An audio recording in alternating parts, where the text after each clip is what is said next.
can't see it. There's a delay. Okay, so fantastic. Thank you very much. Really great to be here. Right down to the wire. Welcome to the cmBuilder launch event. Yay! Put it in full screen and put it on the first page. That would be a good way to start. So thank you very much. To be honest, if we don't have something go wrong in this event, we have spent too much time on our planning. So we'd rather spend the time on the product than planning for this event. But in advance, let's see how this goes. Okay. So next page, please. Just an introduction. What we're going to start with, Pedro? Introduction. Yes. So full screen, please. Full screen. Okay. Next. So the agenda quickly is we're going to do a little welcome. We're going to push the product live, do a little bit of reason why we built this, and have a demo. Okay. So next slide. Thanks. Is it too quiet? Next slide. You can't hear me?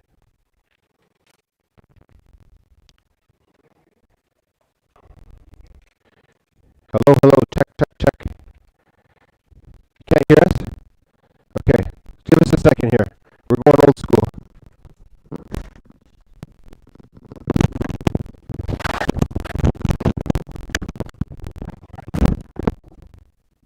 Can you hear me now? Can you hear me now? It's a bit laggy, so we'll find out in a couple minutes. Okay, so let's go to the next page. So first things first, Greg, push it live. cmBuilder.io. Are we live? Yeah, we're live. Okay, good. So next slide. I encourage everyone, please go to cmBuilder.io. Next slide. Next slide. Next slide. I encourage everyone to go to cmBuilder.io. This is what you should see. It's hopefully if we do okay today in this live demo, we'd love for you to start your free trial today and start playing around with the product. Next slide. We're going to start off with a little video that talks a little bit about the high level of the product.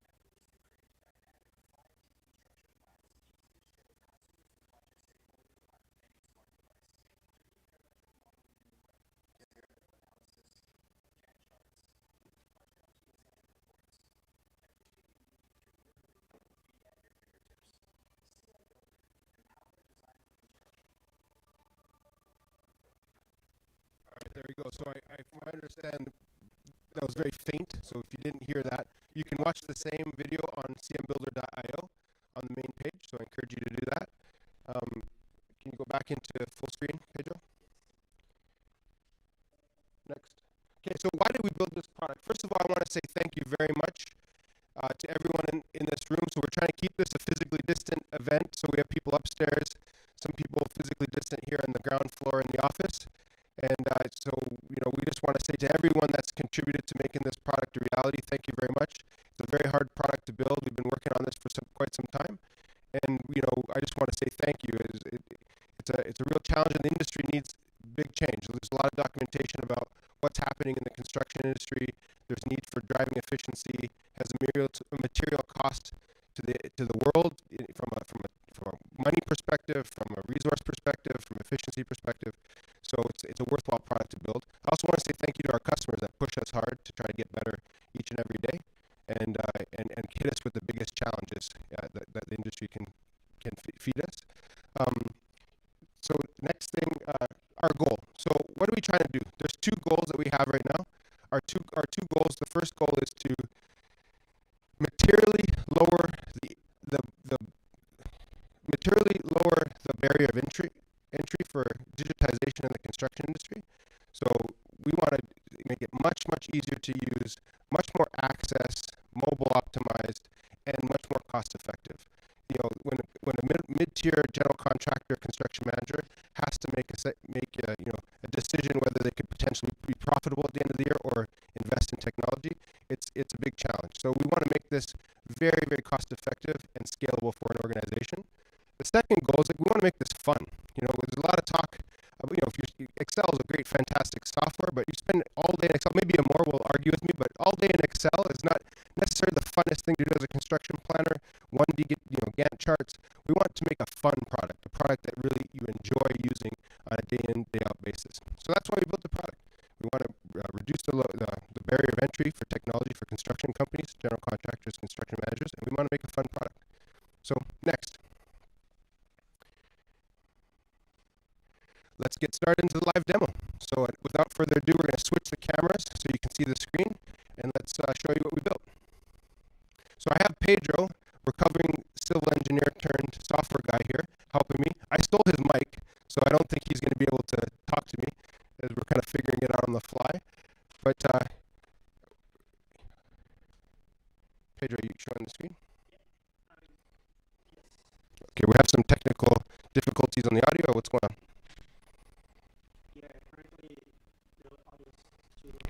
Okay, give us a moment, please. I apologize. We're tweaking. Can you hear? Can you just share the product? Can you hear anything more? You can't hear anything at all? Ah, shoot, okay. Okay, well, we're just going to show you the product and go from there. Okay, let's get started. So the first things first, Pedro, we just need to focus on this, man. Time for the live demo. Okay, let's get started. So first things first, this is the landing page of cmBuilder. This is where you're going to have one single web interface to all your projects. Right away, we're going to go ahead and create a new project. So go ahead and hit create. So we're going to call this bus terminal. Enter a project name, enter an address.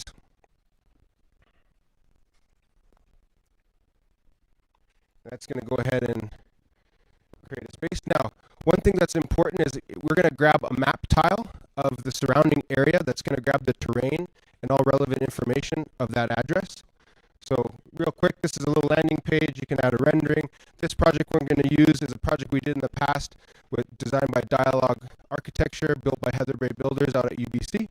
It's a fantastic project that's now been completed. Okay, so in this landing page, you have scenarios. You have the ability to manage all your BIM models and be able to keep track of things, say 50%, 75%, issue for tenders. It's a nice landing page to be able to manage all your documents and models. Real quick, we're going to go ahead and start what we call the cooking process. We've been given a model by, say I'm a construction manager, we've been a pre-construction manager, we've been given a model by the design team. We're going to upload that model.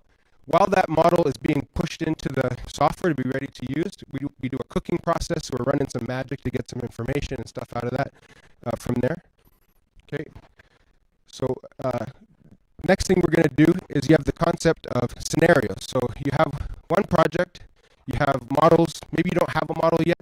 We're going to create a scenario from scratch because early in construction planning, there may or may not be actually a model available to you. So from there, I'm going to stop. Is everyone's making? Can anyone hear anything? Just be honest. It's choppy. That's too bad. Is it help? Just let me know. Like it's, help. Just okay. So while we're doing this, I'm just going to keep going, and we can see, visualize. Okay, let's just focus on the demo. So right now, what we're doing is we're creating a scenario. A scenario is the concept where you want to study, say, 3 cranes versus 2 crane. Maybe one crane with a mobile crane, luffing crane with a mobile crane, where you place your hoist. So this is the idea of being able to rapidly analyze multiple scenarios in a construction project. So like I said, we've grabbed some map tile of the surrounding area. For the purposes of this first part, we already have a model that's cooked. Let's hide the model. So let's pretend we don't have a model yet. It's early construction planning. You have an address. The first thing we're going to do is let's define our property line. So we're going to go into the toolbar at the bottom, and we're going to sketch out our property line. We worked on this project, so we have a good idea of how the property line works. So just directly in the web and using the out-of-the-box function, we're going to create a property line. Voila. Next thing we're going to do, just inside inside that property line, let's create a fence. Let's create a fencing so that we can start preparing for the first phase, which is excavation. So we go on the left, we have a whole suite of parametric smart resources that are available for the customers to use. And we're going to grab, in this case, a chain wire fence. Now, we're going to get into it after, but all the parameters like cost, even manufacturing specifications, these kind of things are trapped in the database, so we can show you that later. But we're going to just sketch a spot, and on the map tile, it's going to create a fence. So next thing we're going to do is this project happens to have a shallow excavation. It's kind of a slab on grade with a bus terminal above and then residential. So let's just create a default excavation for that first floor. So now we're going to start creating our excavation and visualize the total bulk excavation. Here you go. So you just sketch it out directly in the product, and there you go. So it's grabbing there's some elevations coming out of the product that helps you define this. Coming soon, you'll be able to define the depth of your excavation. So if you've got a 5-story below grade parkade, you can go deeper, et cetera, et cetera. So to start with, because this is a shallow excavation, we're going to save this stage as bulk excavation. So let's go up in the top. So you have this concept of milestone manager. So everything you're doing when setting up the site, you're able to track as a milestone that you can share with any stakeholder on the project and visualize that after. So we have the first milestone. We put a date for today, bulk excavation. Now, like I said, we don't have a model yet. So inside the product, you're going to be able to create a massing model of this product. This is actually a bit of a tricky geometry building. So Pedro, right on the spot here, is going to go into the massing feature, and he's going to start sketching out. So you can't see Pedro, but he's got a little drawing, just like a lot of construction managers would have a PDF or drawing. So they have some plan views, some elevations that give you an idea of the overall boundary of the geometry of the building. Early stage design projects don't have that much information yet, but you know exactly roughly where the building's going to be, what the shape of the building is, et cetera, et cetera. So inside here, he's just going to create a bunch of masses. And then inside that, you have a UI to go in and separate each floor and start editing each floor directly in the web. So again, Mark Benioff from Salesforce just recently said the other day, software is dead. So, the idea of everything going to the cloud accessed via the web being the future, we believe that as well for construction planning. So everything that you're seeing here, this authoring tools are directly in the web and provided to you out of the box. So a good thing Pedro's got a good experience doing a little bit of modeling, but even if you're not someone that does 3D modeling per se every day, as you can see, it's pretty easy to use, right? It's built to be able to just click, click, click, and bam, you can create, an idea of the massing of your model. Okay, so we have a little podium on the left because this project has a podium. Then there's four buildings on top. Are you going to be able to? Okay, so we have basically for now we have the top floor built out. We don't want to watch him model for the next 10 minutes. If he wants to add, you can add more detail here. But we're going to go ahead and place the first crane. So placing cranes on a construction site is a super serious thing. You have a lot of things you have to take into account. What's up? You're good? Can't hear anything? Okay, still can't hear anything? Okay, it's choppy. Okay, we'll just go through here. So first things first. So Pedro's going to go into the resources. Okay, give us 1 sec. We're trying to fix the audio issue, which worked perfectly when we tested, of course, but now decided not to work once we go live.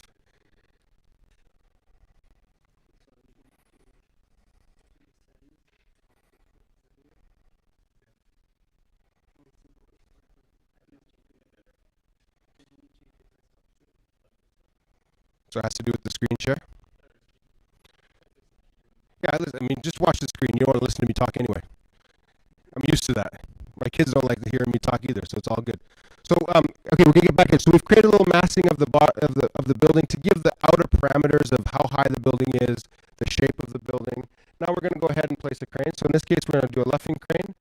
All right, just like that, we've placed the parametric luffing crane. Pedro double clicks on the asset, and you can change the parameters of the boom length.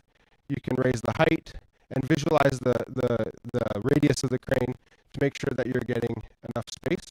So let's place it about here. Again, right now you don't have a model. We're going to show you when you have the model as well after this, but let's assume it's early stage planning. You don't have a model yet. You're creating a placeholder.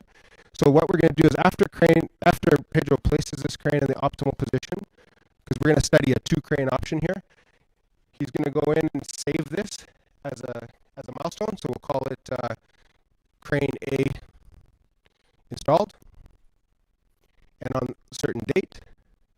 Perfect. Now let's place a second crane on the top of the building, though I guess that would be the north side of the building. So we're going to study this 2-crane option, place it. As you can see, it's just, click, grab it from the catalog and place it, and then manipulate in 3D in the web the crane. This is an activity that often takes quite some time, especially when you're doing it in 2D. A lot of back and forth with the design team, structural engineer, crane engineer to optimize the best location. So we're going to place that. Let's call this the next milestone, which is crane B installed.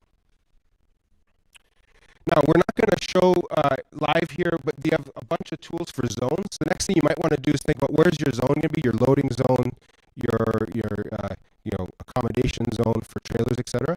But let's just go in to start placing some trailers. So in this project, the trailers were up there in the north, so let's place a few trailers. Go into equipment. As you can see, there's a bunch of equipment provided to you. Let's place a equipment, a trailer. Mobile office, side office. There you go. So you can adjust the location of that.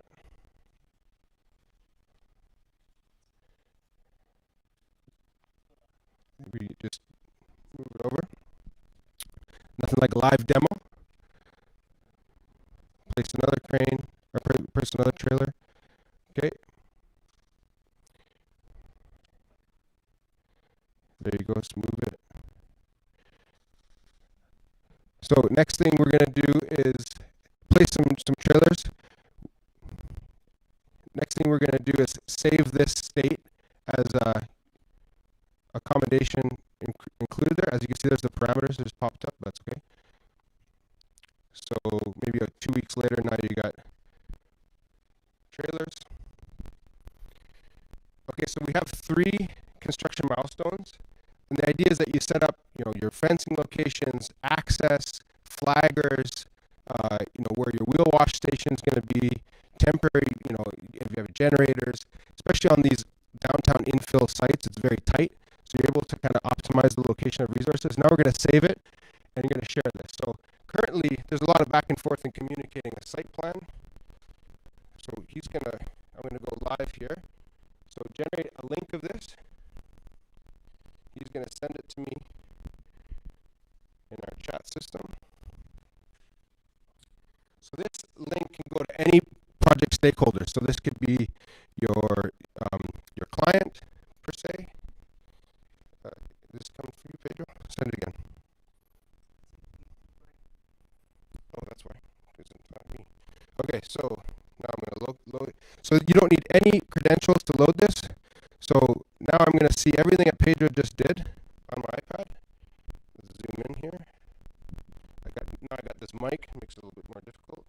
So you can kind of see right away on any mobile device, I can see the 2 cranes that have been placed, and then I can kind of flip through. There's bulk excavation, for crane A installed, crane B installed, accommodation set up.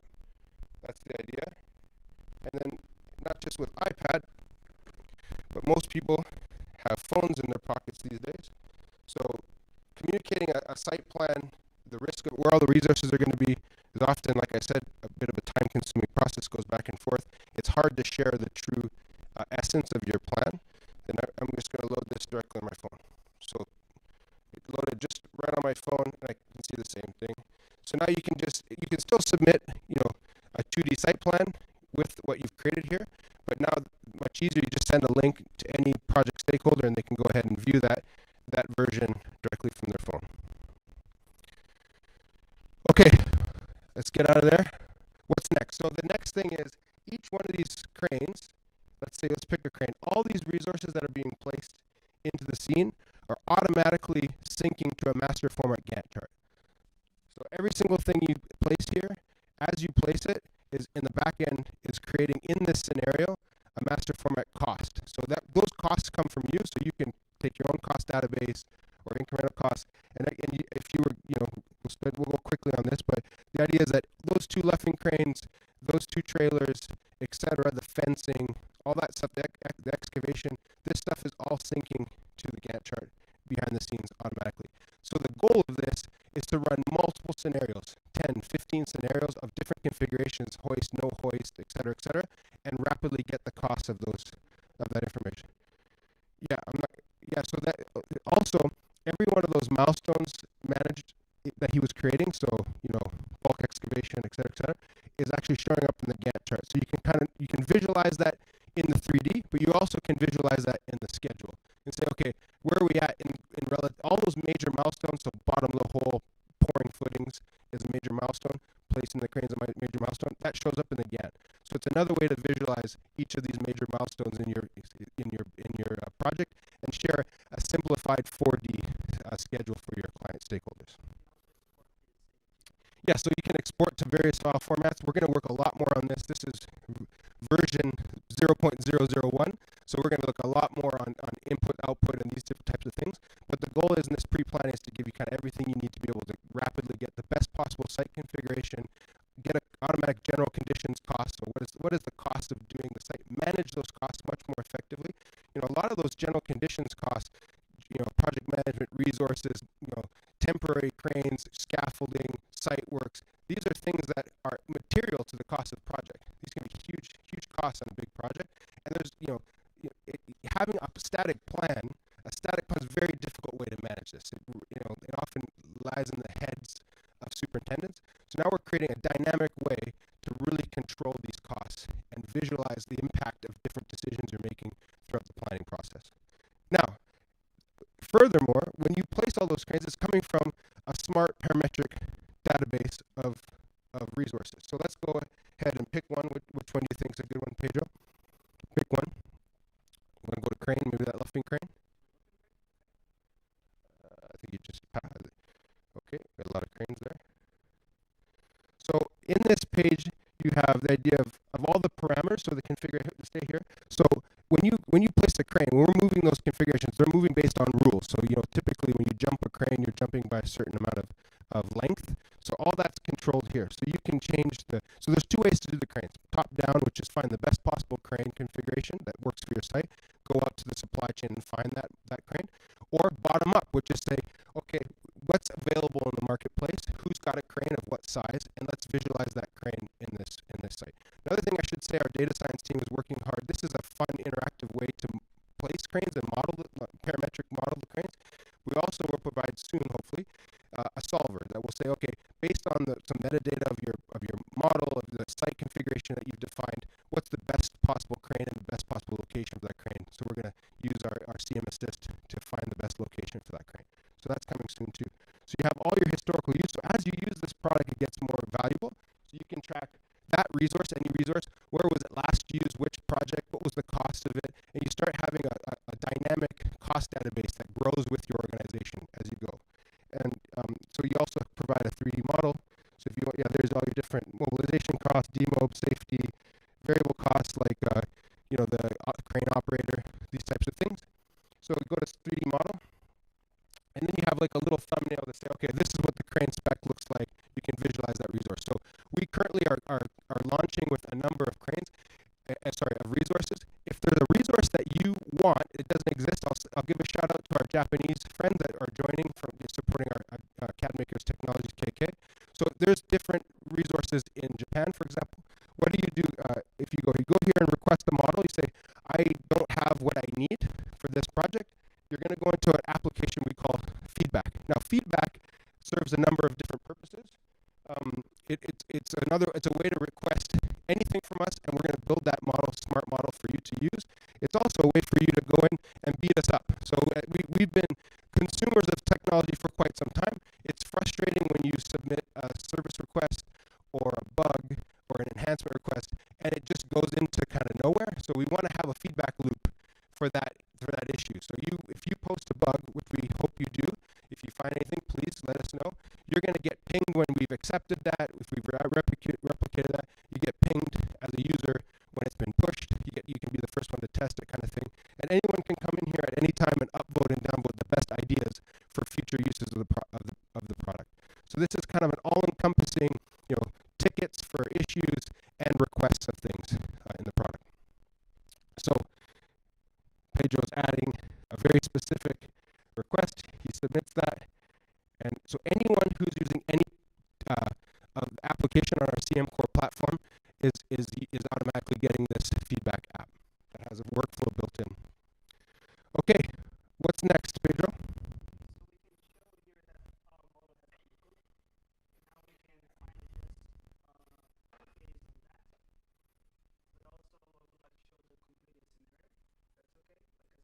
Yeah, so I guess there's two things there. So the model comes in. Now you can interact with your BIM model. You can hide show in the tree. You're grabbing data. We can visualize what it looks like when you're only at podium, when you're installing facade, et cetera, et cetera. So you can interact with that. We accept STEP, IFC, and FBX file formats. So all your major CAD BIM file formats coming from Revit or SketchUp or CATIA or you name it. We're going to be able to grab that information and put it here. And that's the idea, is you get a really powerful web viewer, but that has a lot of interactivity outside of, in the product here. Great, so this is a final completed site with cones, garbage collection. Sometimes you have to put temporary hoarding on trees if you have tree protection, you name it, hoist location. So these types of things that are important aspects of your construction plan and that change dynamically over the course of the construction sequence are all given directly in the web and with the product.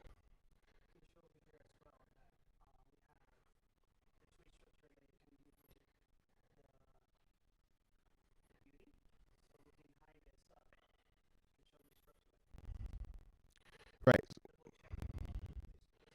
Yeah. And so back to that first page. So, say you have 50% construction documentation, there's an architectural model, there's a structural model, there's an MEP model. You can start to use a centralized hub to manage all that information and visualize that here in the product. So, that's really a key differentiator for the product. You don't need any software to open these models, and you can keep track of that from anywhere at any time in the cloud.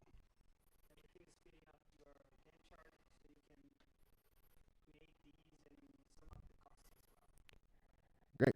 Good. So there's plenty more, but why don't we go back into the deck and let's talk a bit about what's coming next. So we highly encourage you guys to create an account, a free trial, start using the product, let us know what you think. We also want you to know that this is the beginning. We'd like you to come on a journey with us, and let's go back to the deck and talk about what's coming next. So go back here. So today there's a bunch of stuff, creating massing models, 4D visualization, scheduling, a number of tools in the viewer like measurement, auto floor detection, which is going to have much more features later, but you can hover over any floor and it's going to detect and give you a UI to interact with that model more dynamically. Next page. Coming soon, section cuts, the idea of 5D. So we have a component classifier in the product that links to your BIM model based on the master format code, and we can start to automatically do cost, width, the time, and the plan all in one place. We also allow you to overlay drawings. So say you want to overlay a 2D drawing that shows plan view of some information coming from the architect, etc. You'll be able to put that in there. And then reporting. So today it's very much a pre-construction planning tool, optimization tool. In the future, we hopefully intend this product to be able to kind of run through the life cycle of the project. So management reports, 2-week look-aheads, 6-week look-aheads, cost curves, etc., all coming from one same place. Okay, next. We have one longer-term feedback. So things like automatic clash detection, annotations and markups, document management, sequencing optimization. When we first started the product, this was the core focus of what we're doing. It still is in the behind the scenes, but we decided to launch the product first being a more interactive user-based tool, and then learn as we go to be able to start recommending based on where you've placed your cranes, the typology of the building, is it concrete, is it steel, is it timber, what's the best possible sequence, and solve for that. So that's a future goal for us, to start recommending the best possible Gantt chart based on some of the features that the user is placing into the scene. And logistics and scheduling delivery. How many trucks do I need? You're nesting, stay back facade panels. How many trucks do I need, and in what order should they arrive at site and be installed on site. Also, the concept of dynamic replanning. So you're running the project, you have a plan. As the age-old adage says, a plan is useless, but planning is invaluable. So as the plan changes, you're able to dynamically rerun and find the best possible sequence. Okay, that's it. That was an action-packed. Like I said, we anticipated to have some hiccups here because we've been working day and night right up until 11:55 or 10:55 to get this product out. I think there's a few questions, right? So we'll take a question there. Do you want to just read it out to me?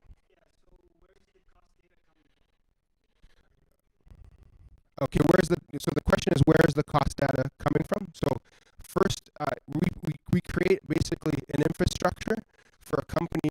Most companies we talk to, general contractors, construction management firms, have, say, an Excel or some sort of cost database. We're allowing you basically an infrastructure to upload that into the web, into your cloud platform, and associate that to your resources. So the cost database is coming from you. And now we've experimented APIs through third-party cost database platforms. The challenge with this is two companies don't buy material at the same price because of their purchasing power. So to start, we've provided infrastructure for you to set up your own cost codes and database, and then be able to track that as you go and how it changes over time. But we are experimenting with the ability of having some basic general cost depending on what region you are in the world, and what the lumber cost is, for example, which is a hot button topic at this very moment, the lumber cost. So those are things that the user can manage.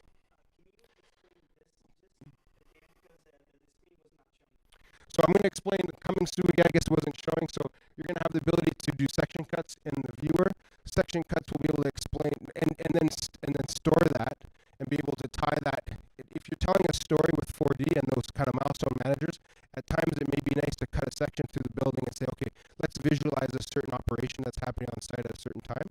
And then costing is the ability to upload a model, grab a component classifier of what that information is, say it's coming from IFC, etc., and then link that to your cost database and automatically calculate, a 5D cost plan and in a master format. And we have the drawing overlay. So this is the idea of taking in a PDF from an architect or whatever and overlaying on that site plan that we showed you, and then being able to actually visualize a plan view or whatever while you're doing the 3D around it. That's been a feedback coming from early customers. And then management reports are cost curves, look aheads, these types of things that are going to be able to automatically calculate it from the information that's being put into that project.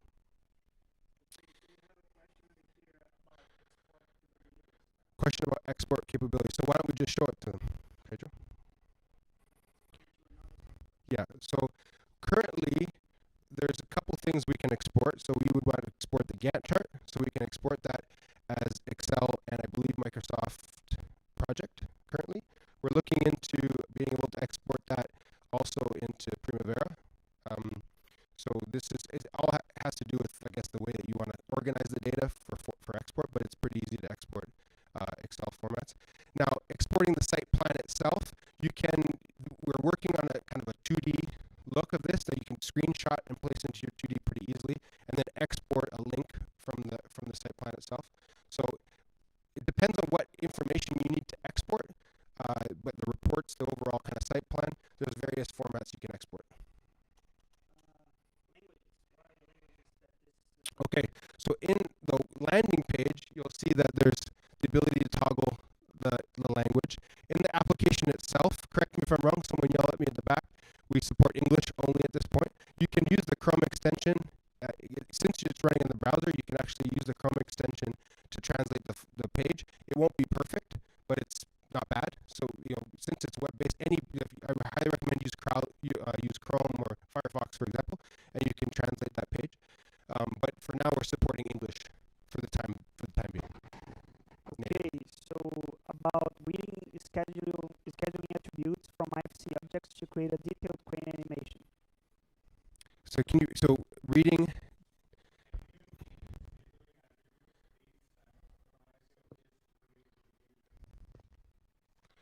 Automatically no at the moment, I believe is the technical answer.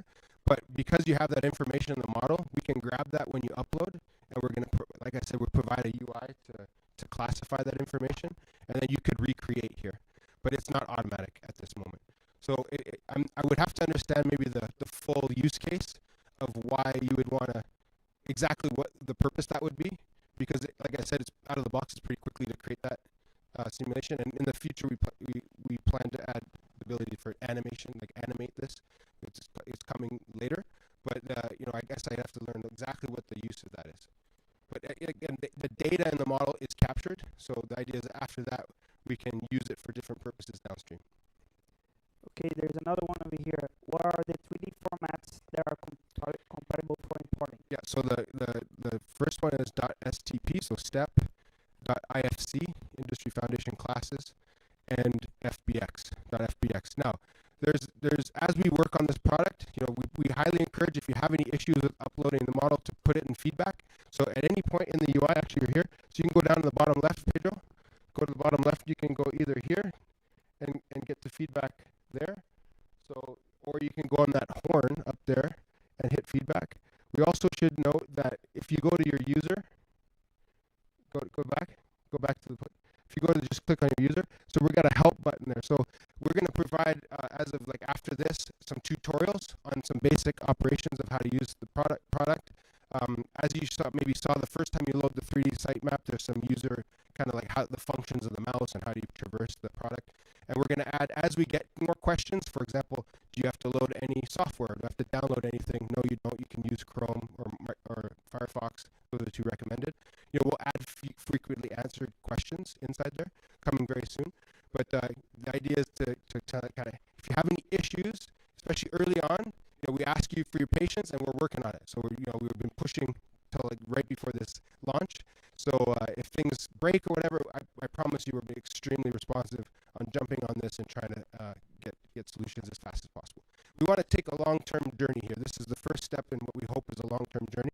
And so as a new, what we believe, innovative product, you know, we think, you know, we would like you to be patient with us as we work together.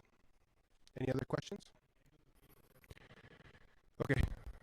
Okay, so can an outside party do markups on the site plane through the app? Basically, how do multiple parties collaborate on the plan? So as of right now, if you saw in there coming soon, so the question was, can you do markups on like third-party markups on top of the application, and can you do it concurrently? It sounded like maybe it's almost like a Google Doc or something. So step one is we have another product we use internally, cmThread. It already has the capability to do markups and everything in the web. So we're bringing that functionality inside the application very soon. So that's something that's in our roadmap. And the idea, so currently it's only one user at a time in the product, and you can save those states, and then the next person comes in and sees what's happened. But in the future, we're looking into, like, is there ways to do that? So we're not there yet, and we don't know yet from a technical perspective, but the idea is right now is like sharing easily to any mobile phone is seamless.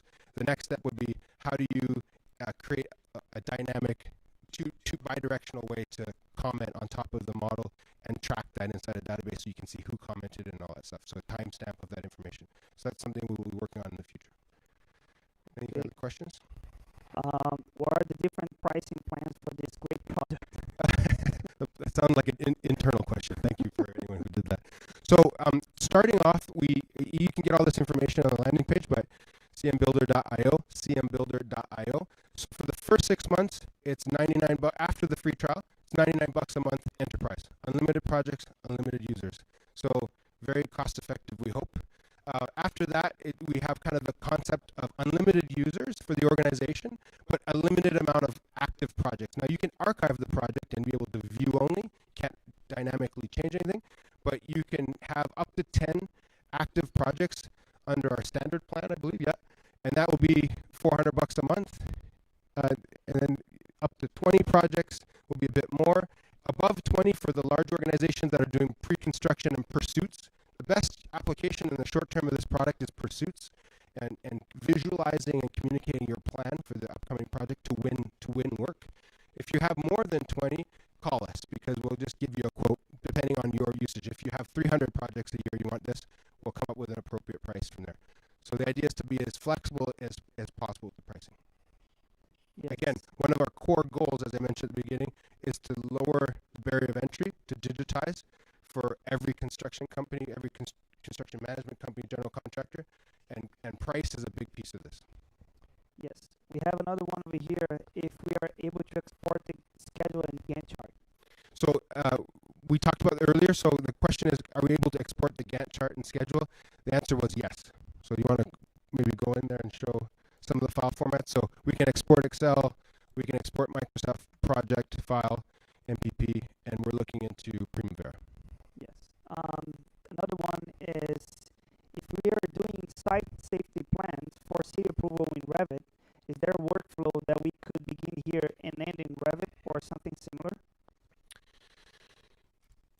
The question was, if you're doing Revit-based site plans, is there a workflow that you could start here and end in Revit? So I guess in the short term, the idea would, at least early stage, now, if you're already working in Revit, you paid for the license, that's fine. But, to have a machine to run Revit, to learn how to use Revit, the cost of a Revit license, the idea here is to try to, make it a little bit easier to do that early stage planning with the tools right here in the web.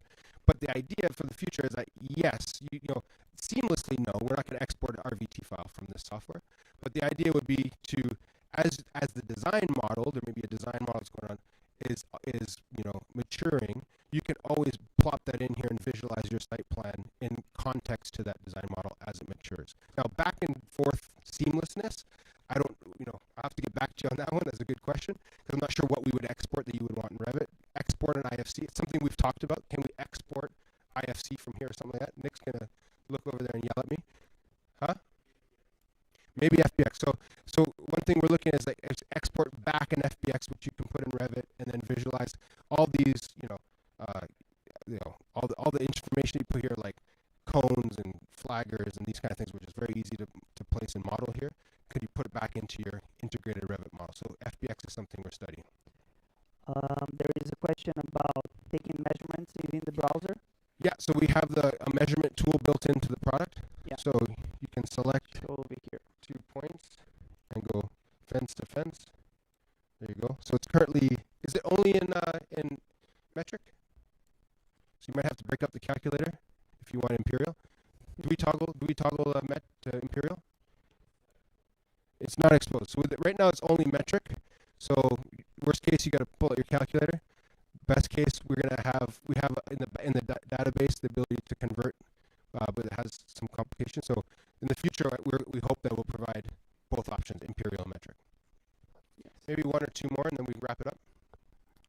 Yes, there is one more. Is does the app function when offline? Does the app function when offline? So currently, I don't believe we have the ability to push to offline mode. We have another product, cmExe, which I think some of the customers that we are using that product, we are supporting the offline mode concept. So it's something we've done before. We would need to learn now the offline mode for EXEs, because you're in the factory, you're in the middle of nowhere, often there's no cell reception, etc. The product here, as it's currently going to be used, is mostly going to be in an office or a trailer that has Wi-Fi, or in your mobile phone, for example, that you have LTE or connectivity. So we haven't prioritized that feature just yet. But if you'd like that, I encourage you to put that into the feedback feature request, and let's vote on it. If we have a bunch of people voting on that feature, we can move it up our product roadmap. Great. I think that's it. That's it. Okay, so just to wrap it up, so I want to say thank you again. Sorry for your patience. Hopefully the visual was nice. You don't want to listen to me anyway. To wrap it up, we've learned over the last 6 years, this company is good at 3 things. And these are the 3 things that we believe give us the audacity to think we can build this product. Because as you can see, it's a very large vision, and we're on the start of a very long journey to build a product for customers that they can love. The first thing is innovation. So this company has been reinventing itself from day one. Starting as a service business, we get problems from customers. We find innovative ways to solve those problems via scripts or templates or tools, solutions we'll call it. And now we're trying to take that to the next level with wrapping around a product, a SaaS product that you can subscribe to, and it just gets better and better over time. So you pay one price per month, and the product's just getting better and better and better. So we're very passionate. So we're very good at innovation. We're good at 3D, 4D. So the concept of 3D modeling, 3D contextual modeling, 4D, simulating, schedule, etc. This is something is a core competency of our company, and I think lends itself nicely to this product. And the last thing, and I think is potentially one of the most valuable assets of this company, it's all of the people that are in this room and upstairs and working from home, is optimization, hard engineering problems. We have a lot of smart engineers in this company that we've grown up together for the last 6 years and are still joining this company. We're good at optimization, so hard problems. Creating parametric resource modeling in the web is a hard engineering problem. And luckily we have smart people in this room that looked at this problem and found a solution to it. So, that's those three core tenets. Everything else, we're learning, we're growing, we're working with customers. We have a customer-centric approach. We're getting better every day at CAD Makers and with this product, cmBuilder, and our CM Core platform. And we're going to learn and continue to build. But the main thing is we're innovative. We're good at 3D, 4D. We understand that space, and we understand optimization. Hard problems is kind of what we like to eat for lunch at this office. So without that, I think we're gonna end there. So thank you for your patience today, and maybe a quick round of applause for everyone, and let's have some fun.